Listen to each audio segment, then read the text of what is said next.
Imagine, you've been diligently saving up some money. It's not quite enough for that dream house yet, but you figure it's time to put it to work. Suddenly, you find yourself faced with a myriad of options: stocks, shares, equities, bonds, real estate, foreign exchange, cryptocurrencies, NFTs, futures, fine art, watches. The list seems endless. Perhaps you even stumbled upon those enticing YouTube ads featuring investment gurus touting the wonders of day trading and foreign exchange, promising lucrative returns. Yet, amidst all this confusion, lurks the nagging fear of losing your hard-earned savings. If you're watching this video, you're in luck. We are breaking down investing into 4 digestible parts. Part 1 lays the groundwork, exploring the fundamentals and philosophy behind investing. Part 2 delves into the world of stocks and shares, explaining why and how you should consider investing in them. And Part 3 will tackle common fears and questions that often plague novice investors, such as the dreaded "what if I lose everything?" Finally, Part 4 introduces you to the concept of fast lane investing, an alternative path to wealth building that diverges from traditional methods. Let's dive into the purpose behind investing. At its core, investing is all about making your money work for you. Picture this. You've scrimped and saved, and now you've got a tidy sum of $1,000. Sure, you could stash it away under your mattress or toss it into your regular bank account. But here's the kicker. Inflation. You've probably heard the term thrown around in the news. Essentially, inflation means that over time, the purchasing power of your money diminishes. That MacBook Air you could buy today for $1,000 might cost you $1,200 a few years down the line, thanks to inflation eating away at your savings. So why invest? Well, when you invest in something, it's like planting a seed that grows into a money tree. By putting your money into investments, you're aiming to beat inflation and watch your wealth grow over time. How does this magic happen? The philosophy of investing boils down to this. You buy something new and that something generates more money for you down the line. There are 2 main ways an investment can do this. Let's take the example of buying a house. Firstly, you can rent out the house, earning rental income every month. Secondly, ideally, the value of the house itself increases over time. Compare this to leaving your money in a bank account where inflation gnaws away at your savings. Now, houses are straightforward examples because we can easily grasp the concept of rental income. But with most other types of investments like stocks, bonds, and the like, there's no equivalent to rental income. Instead, you're banking on the value of your investment increasing over time. Stocks and shares, for instance, represent ownership in a company. As the company grows and becomes more profitable, the value of your shares can increase. Speaking of investments, there's a whole array of them out there. From stocks and shares to bonds, hedge funds, index funds, and even alternative assets like watches and fine art. It can all get pretty overwhelming pretty fast, but fear not, we're going to simplify things.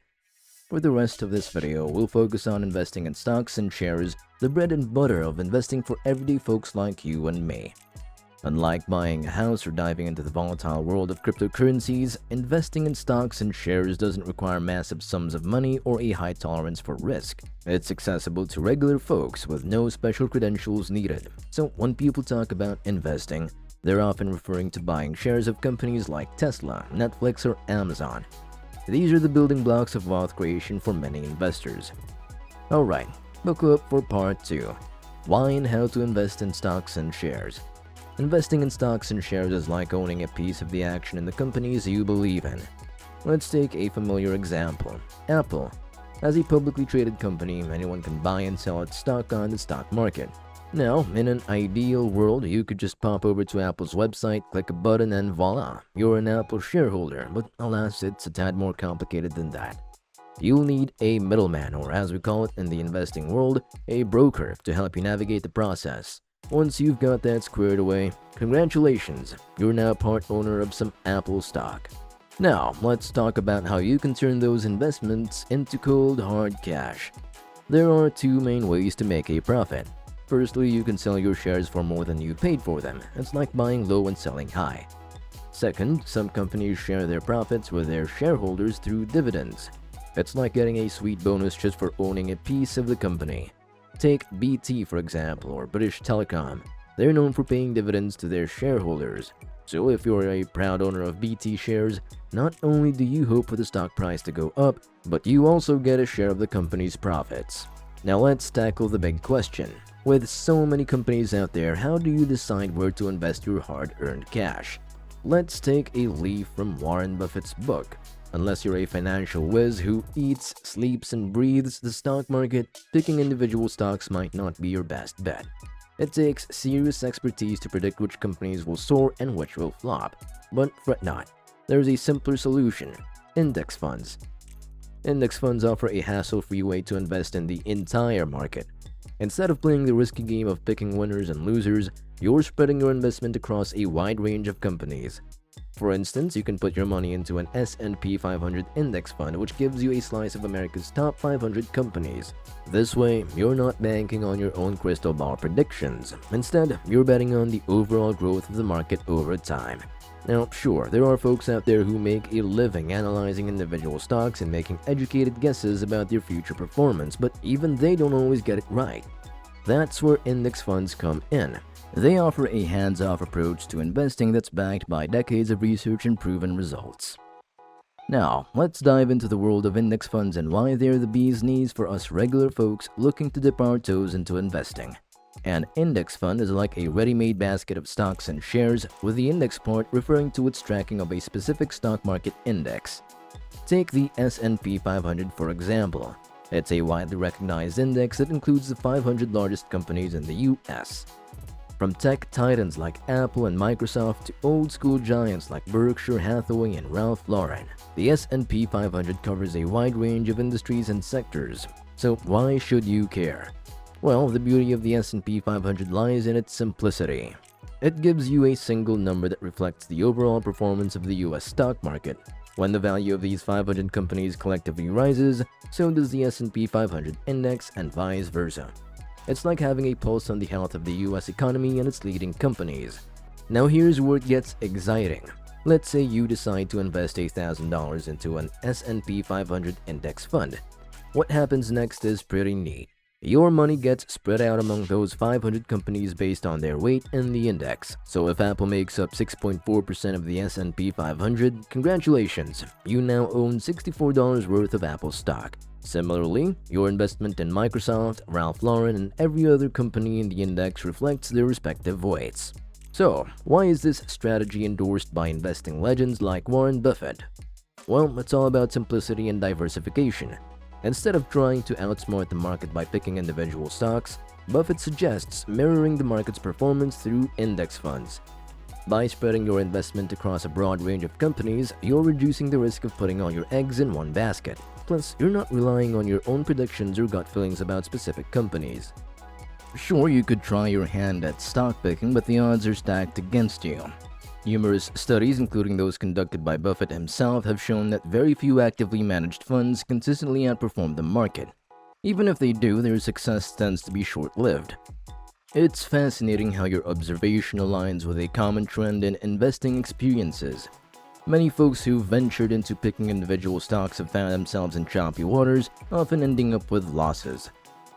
Conversely, those who've opted for the simplicity and stability of index funds tend to see their investments grow steadily over time. It's a testament to the power of a diversified, long-term approach. Now, let's address the burning question. How exactly do you go about investing in an index fund? It's not as straightforward as typing snp500.com/buy into your browser. You'll need a platform to facilitate your investment, acting as a middleman between you and the stock market. Thankfully, there's an abundance of online platforms available, catering to investors in different countries. In the UK, for example, you've got options like Charles, Stanley Direct, and Vanguard, both reputable platforms with solid track records. And let's not forget about Trading 212. Here's something exciting. Trading 212 has this nifty feature where you can practice investing with virtual money. It's like a sandbox for budding investors, allowing you to familiarize yourself with the ins and outs of the market without risking real money. When you're ready to take the plunge with real cash, it's just a matter of flipping a switch within the app. But that's not all. Trading 212 also offers an intriguing feature called pies. Picture this.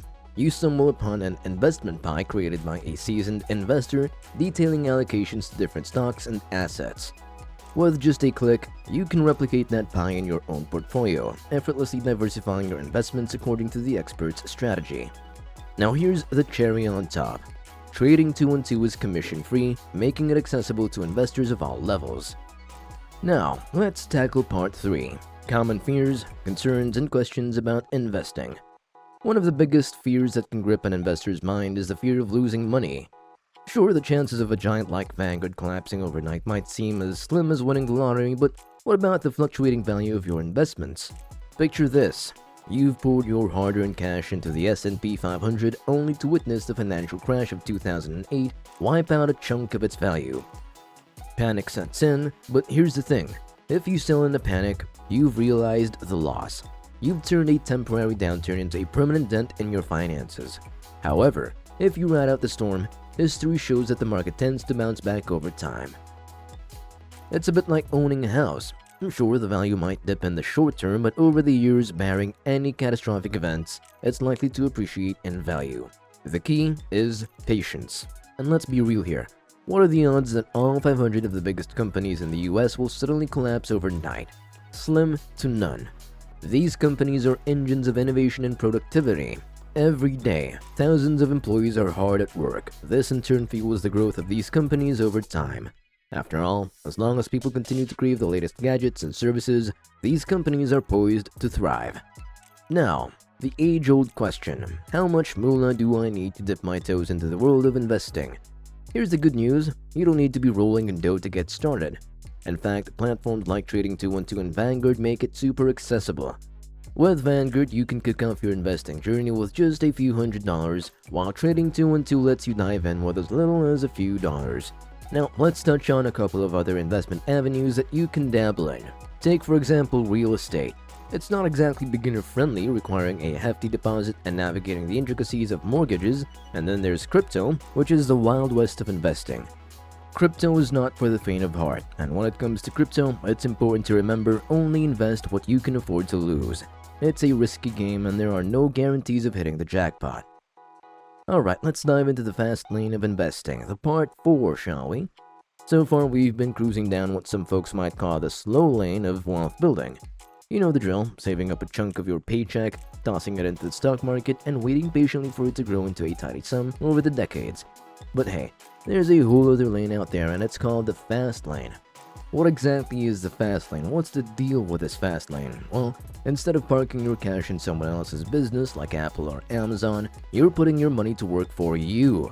That's right, you're investing in numero uno, yourself, and your own business ventures. Now let's talk numbers for a sec. The S&P 500, bless its heart, tends to grow at around 7% annually. Not too shabby, but here's the kicker. Can you do better? The answer is a resounding yes. There are two main ways to rev up your investment engine in the fast lane.